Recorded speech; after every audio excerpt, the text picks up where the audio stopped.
Habari yako, jina langu ni Robin Rachel na Robin Media. Siku hii ya leo tutakwenda kuongelea masuala ya rushwa. Tunafahamu ni kilio cha wengi. Karibu serikali zote duniani zinakula viongozi wao wana shutuma za rushwa. Na sasa kikubwa nitakachoongelea ni tofauti kati ya Waafrika wakiwa wanaipinga rushwa kwa viongozi wao na nchi zilizoendelea wananchi wake wanavyoipinga rushwa kwa viongozi wao. Wananchi wa Kiafrika wanaipinga rushwa kwa namna tofauti. Umeona? Sasa kwanza kabisa kama nilivyosema, rushwa ni jambo lisiloepukika katika serikali za duniani. Labda hiyo serikali iwe iko peponi, lakini serikali za duniani haiepukiki. Hata wale wanasiasa wa Ulaya wanaosimamaga kama mahakimu wa nchi zetu, mfano bunge la Ulaya limekumbwa na kashfa za rushwa nyingi tu, na mojawapo ilikuwa ni mwaka 2022, yani juzi tu walikumbwa na kashfa ya rushwa ya Qatar. Rushwa nzito sana. Wabunge wa Ulaya kuanzia makamu wa rais wa bunge la Ulaya mpaka wale wabunge wa kawaida wamekutwa na maburungutu ya pesa majumbani mwao na kwenye vyumba vyao vya mahoteli, na kesi zinaendelea mpaka sasa hivi. Tukiangalia kule Marekani, wao rushwa, sisi tunachokiita sisi ni rushwa, wao wamekiweka mpaka katika katiba, ni halali kabisa. Mfano, kitendo cha mfanyabiashara kumpa hela mwanasiasa ili akapitishe sheria bungeni itakayosaidia biashara zake yeye, sisi kile kitendo tunakiita rushwa. Lakini kwa Marekani ile inaitwa lobbying. Umeona?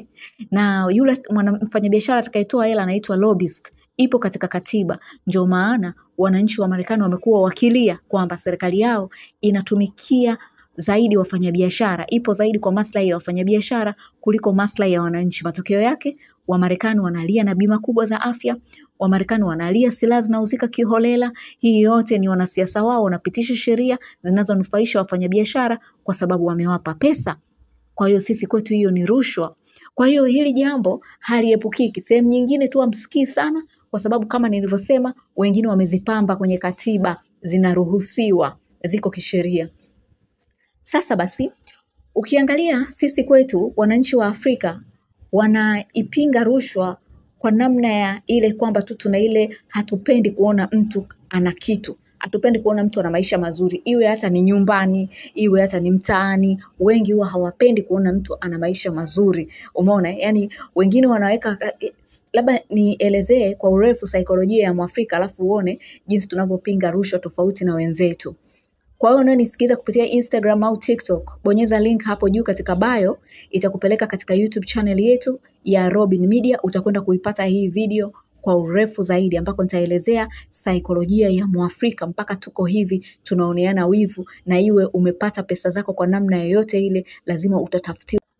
Sisi wa Afrika tumetawaliwa, lakini ni watu wengi wametawaliwa. Hata wa Marekani walitawaliwa, Waingereza walitawaliwa, lakini hao wengine Warusi walitawaliwa kwa miaka zaidi ya 200 na Mongol Empire, lakini hao wengine walitawaliwa zamani sana.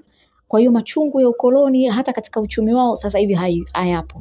Lakini sisi tumetoka kutawaliwa juzi juzi. Tumepata uhuru miaka ya 60, 70, wengine mpaka 90. Kwa hiyo bado tuna machungu ya kutawaliwa, lakini pia bado tuna ukoloni mamboleo. Wale waliotutawala bado wanatutawala kwa mtindo wa ukoloni mamboleo. Kwa maana hiyo hatujamaliza bado, yani ule uchafu wa ukoloni bado upo na bado wanaendelea kututengenezea. Na maanisha nini? Namaanisha kwamba tulitengenezewa maradhi kwa makusudi, tulitengenezewa njaa kwa makusudi, na tulitengenezewa machafuko kwa makusudi. Hii yote inafanya Waafrika mazingira yao yawe ya kimaskini siku zote, yana shida mbalimbali. Yani msipoona machafuko mtaona njaa, msipoona njaa mtaona maradhi. Ndio vitu tunavyokumbana navyo kila siku katika jamii zetu. Kwa hiyo sasa Waafrika automatically mitetemo ya miili yao, kama tunavyofahamu kila kitu kina vibrate katika ulimwengu. Kwa hiyo mitetemo ya miili ya Waafrika inatetema negative.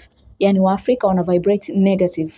Sasa kwa kuwa Waafrika tunatetema negative, maana yake ni kwamba tunakuwa na tabia za wale watu ambao wanatetema negative.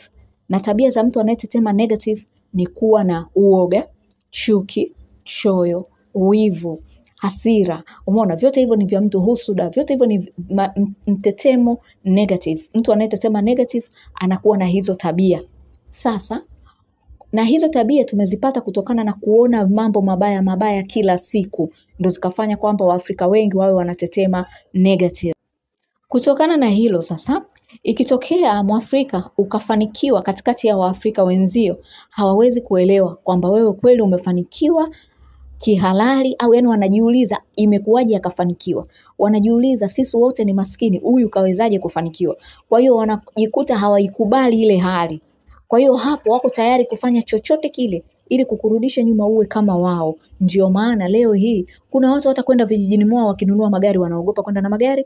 Kuna watu wanaogopa hata kujenga vijijini mwao kwa sababu ukijenga tu, kuna vijiji ukijenga unarogwa, kuna vijiji ukienda na gari unarogwa. Lakini kuna watu hata mitaani wako tayari kuvaa nguo mbaya mbaya ili wasionekane tu kama wana hela, kwa sababu mitaani pia watu wanarogana. Umeona, kutokana na kwamba Mwafrika hawezi kukubali wewe ufanikiwe, kwa sababu anajiuliza umewezaje kufanikiwa wakati wao hawajafanikiwa. Kwa hiyo hii ni tabu moja kubwa sana. Kwa maana hiyo sasa, ikitokea wewe ni mwanafamilia ukafanikiwa, watasema unatumia nyota ya baadhi ya wanafamilia, kwa sababu hawatakubali kwamba wewe wote nyinyi ni familia moja, imekuwaje wewe ukafanikiwa.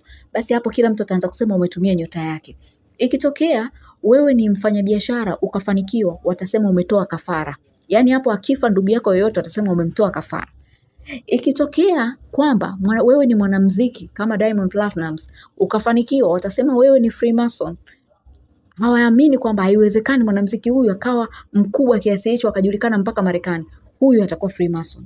Ikitokea wewe ni mwanasiasa ukafanikiwa, watasema umefanikiwa kwa ajili ya kula rushwa, huyu anakula hela zetu. Umeona? Kwa hiyo sasa ukikuta Waafrika wanapambana na rushwa, wao utakuta hata maneno wanaoongea utakuta wanakuambia kwamba viongozi wanakula rushwa, sisi tuko tunaishi maisha ya kimaskini, wao wanakula rushwa. Maana yake ni kwamba wanaamini kwamba viongozi siku wakiacha kula rushwa wao wataishi maisha ya kitajiri. Ndivyo wanavyoamini. Kumbe ni kitu ambacho tofauti. Mwananchi kutoka katika nchi iliyoendelea akipambana na rushwa anasema viongozi wanakula rushwa, wakati hizo hela wasipokula rushwa zingeenda kujenga miundombinu ya serikali, zingeenda kutujengea miundombinu, zingeweza kutuboroshea huduma mbalimbali za kijamii. Hivi ndivyo mwananchi wa nchi zilizoendelea anavolalamika juu ya rushwa, kwamba hela zile zinazoibiwa zilitakiwa zikajenge mambo mbalimbali, miundombinu mbalimbali pamoja na huduma za kijamii za kutumia wananchi wote.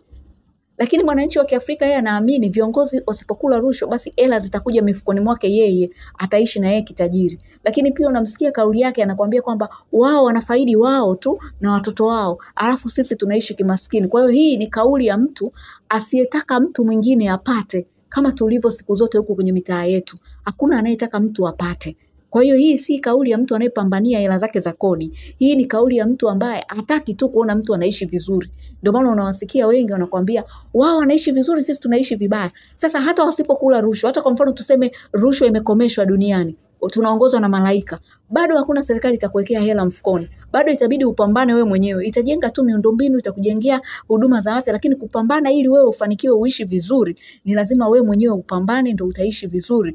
Kwa hiyo habari za kusema kwamba wao wanaishi vizuri sisi hatuishi vizuri, hiyo uitoe. Inabidi na wewe upambane uende ukafika ukiwa mtoto wa kiongozi utakwambia kwamba anafaidi kwa sababu baba yake ni kiongozi. Wakati ukiwa mtoto wa kiongozi ni lazima utafanikiwa, kwa sababu tena usipofanikiwa wewe utakuwa ni zwazwa. Kwa sababu ina maana kama wewe mzazi wako ni kiongozi, wewe unakuwa na connection kirahisi, unakuwa una uwezo wa kujuana na wafanyabiashara wakubwa katika nchi, una uwezo wa kuingia popote ukasikilizwa. Kwa hiyo ni rahisi kutumia hizo connections za mzazi wako kufanikisha mambo yako. Sasa wao wanataka ukiwa mtoto wa kiongozi uwe maskini. Sasa si utakuwa mpuuzi, na maana wewe hujui kutumia connection. Babako amefika kwa kiongozi, wewe ushindwe kutumia connection. Ina maana wewe ukipiga simu ukihitaji kuonana na mfanyabiashara yote yule mkubwa hapa katika nchi yako, una uwezo wa kumuona. Alafu eti kweli ukae usimpigie simu, ukae kama zwazwa, usitumie connection hizo, utakuwa basi mjinga. Kwa hiyo wenye akili, watoto wote ambao ni wa viongozi wenye akili lazima watumie hiyo connection. Sasa wewe badala ya kuanza kulalamika unatakiwa, ila tunalalamika kama nilivyosema kwa sababu tu hatupendi tu kuona mtu kapata. Hata mtu wa kwenye familia akifanikiwa, mtoto akifanikiwa, babake kamuunganishia kazi hata kwenye familia. Umeona? Kwa hiyo hii ndo zana ya Afrika, na ndio maana Afrika wanazidi kuwa maskini kwa sababu hawajui hata wanachokipata. Hao viongozi wenyewe unakuta wengine wengi walishajiwekeza kuanzia zamani kabla hata hawajaingia kwenye uongozi. Wengine ni wafanyabiashara wakubwa toka zamani, wengine walishafanya kazi katika sehemu mbalimbali, taasisi mbalimbali. Kwa hiyo wakiingia katika uongozi ni kama vile wanajiongezea tu. Sasa ni kweli rushwa ipo, lakini kama unataka kuikemea rushwa, jiulize unaikemea rushwa ili nchi yako iweze kuwa na vitu vizuri kama miundombinu na huduma za kijamii, au unaikemea rushwa kwa sababu upendi tu kuona mtu kapata.